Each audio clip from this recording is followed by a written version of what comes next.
Hey Chemistry, this is your notes to kind of walk through the activity series of metals. Again, if you want the guided sheet, you may want to stop and pause it, or you can copy it in your book, or hopefully you maybe pick one up from me before you started watching this video.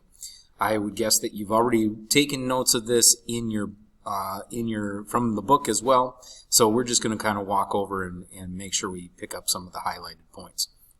Now, we want to start with the fact that we're walking through an activity series, but this is really going to be a focus on single replacement reactions. So single replacement reactions is where you see a lot of this activity series showing up. It's really about being able to look at whether the reaction is going to occur or not. So what we're looking for here is to kind of say, is this metal going to replace this metal? So this, and that's what we're trying to look for, is a metal can replace a metal in a compound. Now, that's what we see happens all the time in a single replacement reaction. What we're really looking for is the positive ion replacing the positive ion. Now, this is going to only work if the metal is high on the activity series. Okay, so when we read this activity series, we're looking for most reactive metals are at the top, while the least reactive ones are at the bottom. Now, there is an activity series that goes along with halogens as well, and we have that here, and all of this is on your green sheet, so you can go directly to your green sheet to kind of mark up here for what I'm going to mark here. And I like to kind of look at a couple of things and put it in terms or in context of your periodic table. So I'm going to grab my periodic table and I'm going to kind of look at where we're at with these metals. So you can see right here we've got lithium, we got the rubidium, we got potassium. Okay, so these are lithium, rubidium, and potassium. So these are all ones that are in that group 1. So they're going to be highly reactive. We have barium, strontium, calcium, barium, strontium, and calcium, again in that group 2. So we're looking at anything in that group 1 and group 2 so far. Then we get into our sodium and magnesium. So sodium and magnesium. So really the group 1 and 2 elements are going to make up a lot of the activity series. Once we hit the aluminum, that's where we kind of jump. And so if I look at my periodic table this way, aluminum is now in that range right here. So there's our aluminum. Then we have our manganese, zinc, and so now we start to transition. So here's our transition getting into our D block elements. So our D block elements kind of fall in place here. And so that's our manganese, zinc, chromium, going to iron, cadmium, cobalt, nickel. We get to tin, lead, and then this is the one that I want to highlight, okay, is hydrogen. Okay, hydrogen is kind of the one that's going to be the indicator for us of where we start to lose some of our reactivity. Now, when we start to kind of guide ourselves, what happens here is all of these things from here on up will react with oxygen. Okay, so these all like to react with oxygen. So usually we see these react now in more of a synthesis style. Okay, they will react within a synthesis style. They also all want to react with acids. Okay, so they will want to react with acids, and that's where we'll see those things that are going to bubble and fizz a lot more. When we look at these, we're going to start to say, well, will these react with water? And there is kind of a break point where they're not all going to want to react with water. In fact, really we kind of stop right at about this point right here. So the water ones happen up in this range. So really when we hit magnesium, we see less reactions with water, more of the reactions with the acids and with the oxygens. And again, these are in the synthesis reaction, where these would be in like a single replacement reaction. Now again, we want to use this because this is going to also dictate to us whether a reaction is going to occur with those other metals. So like if we look at potassium, potassium is a reactive enough substance that if it's mixed into a solution that has like some zinc in it, it'll replace this. So it can do a single replacement reaction with that as well. When we drop in below the hydrogen on this list, this means that we no longer will react with acids. So no reaction with acids. We also don't get, these become more stable, so less likely to react with oxygen.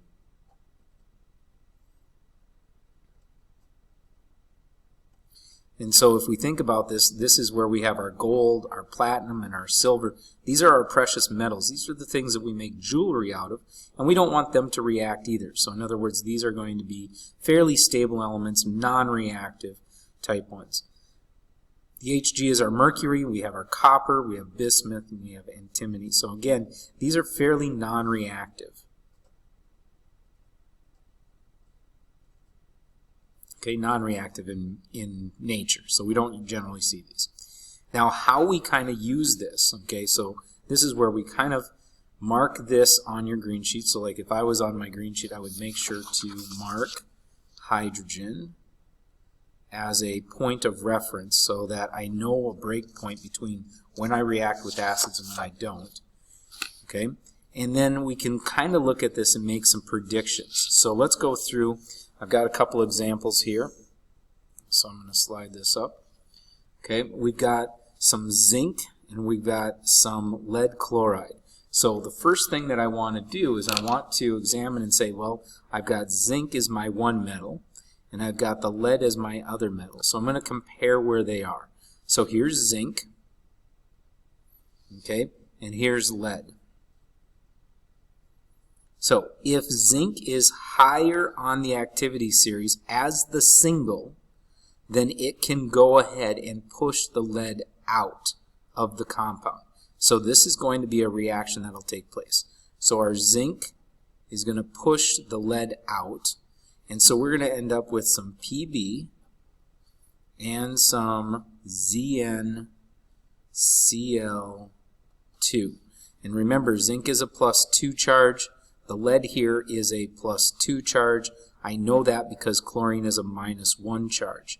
And there was 2 of those. So that's how I know that this was a -2. This had to be a +2. This is a +2 from our periodic table. So now we've looked at it. We can double check to see if it's balanced. I see 1 zinc. I see 1 lead. I see 2 chlorine. So we're balanced at this point. Now let's look at this example here. We've got our chromium and we've got our calcium. So now we're looking to see where is chromium. Okay, chromium is right here as the single, and here's calcium as the compound. So the chromium is lower on the level than the calcium is. So in other words, chromium doesn't have what it's going to take to push the calcium out because the calcium's so reactive it wants to stay attached. So this is going to be a no reaction situation. So no reaction in this one. When we look at the last one here, here's our aluminum. Okay, we see that we have aluminum, it's right here. And now we're comparing it with this hydrochloric acid. So this is our acid, this is the hydrogen part. And we can see that it is higher than the hydrogen, so this is going to react. So the aluminum, which is a +3, is going to replace the hydrogen, which is a +1. So in other words, we know that the chlorine is a -1. So the aluminum and the chlorine are going to go together to make the AlCl, and this would be 3, and this will be then producing some hydrogen gas. Okay, so the H2 is going to come out by itself. It'll bubble and fizz. So this is one of those reactions that's going to be a big reaction showing some gas being given off. This would then leave us with an aqueous solution of this. We do need to balance this out. So I've got 3 there. Oops, I'm going to have to change that because I can see that the H and the Cl are going to be in the same point. So in other words, 3 and 2, I'm going to have 6. So I'm going to have a 3 there and a 2 there. That'll give me a 6 there, and it'll give me 2 there. Okay? And if I wanted to, I should go back up here to this example here. My lead would have come out as a solid, so I would have seen it come out as pieces, and then the zinc chloride would have been aqueous. Okay, so these are kind of some examples. Now I'm going to link in a video that it's a little long. You can kind of walk through it though. It's going to show some various solutions on how the reactions are, and you'll be able to see if there's a no reaction situation or if there's a reaction. You can follow along with your activity series to see if that works. All right, I've got a couple more examples here. We can do the same thing for the halogens. So again, the halogens are pretty easy to remember from an activity series because they're really in order of the way they are on the periodic table. So fluorine, chlorine, bromine, and iodine, that's our activity series for halogens. I usually don't even bother with writing it down since it's already built into your periodic table. But if we wanted to, we could go through and look at how in this case, the negative ion is going to replace the negative ion. So this is our halogen replacing another halogen. Okay, so let's walk through this one here. So I see this example. I've got the NaI, there's my halogen, iodine, and I've got my chlorine here. Chlorine is higher on my periodic table. So chlorine is right here, iodine is right here. Because the chlorine is higher up, it's going to have the ability to bump the iodine out. So I'm going to end up with some NaCl, and I'm going to end up with some iodine. And it is a diatomic, so it'll show up as a diatomic. Again, I'm going to put a couple of coefficients in there to balance it. I'm going to end up with aqueous solution of this, and probably this coming out as maybe a solid, because that's the typical state of iodine. We look at the next one here. We see fluorine is our halogen. We see bromine is our other halogen. In this case, though, the fluorine is the higher one, the Br is the lower one, so this is going to be a no reaction. All right, so hopefully that kind of gets you through a better understanding of the activity series of both metals and halogens. You do have this on your periodic table, and now the only thing you have left to do is to complete part 3 of the worksheet. Let me see if I've got it here. So you'll just want to walk through your third part and final part of your sheet. Okay, so that's the back part, and there's just a couple left. Remember, when you finish this, this is going to get posted into Google Classroom so that you can get credit for the work that you did or the practice that you did, and this is a practice activity.